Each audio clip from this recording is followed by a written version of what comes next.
नबी करीम अलैहिस्सलाम नमाज पढ़ा रहे थे, जोर की नमाज थी या असर की नमाज थी, सही मुस्लिम में मौजूद है। हजरत अबू हुरैरा फरमाते हैं नमाज पढ़ाते पढ़ाते नबी पाक ने कदम आगे किया, नमाज पढ़ाते पढ़ाते कदम आगे किया और यूं हाथ उठाया फिर वापस कर लिया।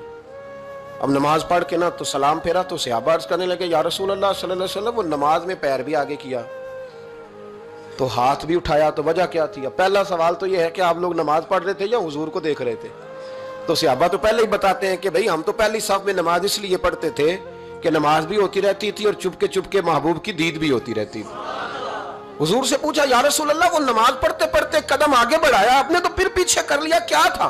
और हाथ उठाया तो फिर आपने नीचे कर लिया। तो नबी करीम फरमाने लगे नमाज पढ़ाते पढ़ाते जब मैंने कहा ना समी अल्लाहु लिमन हमीदा, अचानक मेरी नजर उठी तो जन्नत में चली गई। नजर उठी तो जन्नत में, तेरे लिए 2-4 कदम अर्श बरी है। तो महबूब फरमाते हैं जब मेरी ऊपर नजर गई ना तो मैंने देखा कि अंगूरों का एक खोशा लटक रहा है जन्नत में, तो मैंने हाथ बढ़ाया कि तोड़ लूं। हुजूर खड़े हैं मस्जिद नबवी में और फरमाते हैं कि मैं यहां खड़े होकर हाथ ऊंचा करूं तो मेरा जन्नत तक पहुंच जाता है। फरमाया मेरा इरादा हुआ कि वो खोशा जन्नत का तोड़ लूं और जरा मैंने पैर आगे बढ़ाया ही था तो मेरे दिल में ख्याल आया कि जन्नत राज है तो राज ही रहनी चाहिए, ये राज खोल गया तो मजा नहीं आएगा।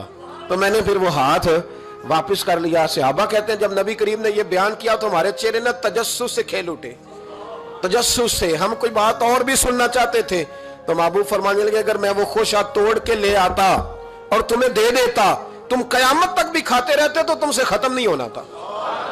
ये सही मुस्लिम की हदीस है। ओ भाई, मेरे रसूल करीम के वाक़या में राज पे शिकवा करना, कहना समझ में नहीं आती कैसे गए थे। तो तू जो चाहे तो हर शब हो मिसाले शब असरा, इसलिए कि तेरे लिए